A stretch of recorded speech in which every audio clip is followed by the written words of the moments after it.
Okay, so basically, what I did to exhaust is add a bypass under the, you see, like this little hole in the other pipe right there.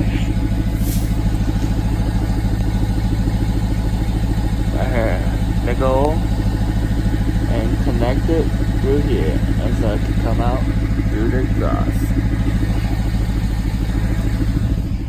And yeah, same to the other side too. It looks stock, but it don't sound stock.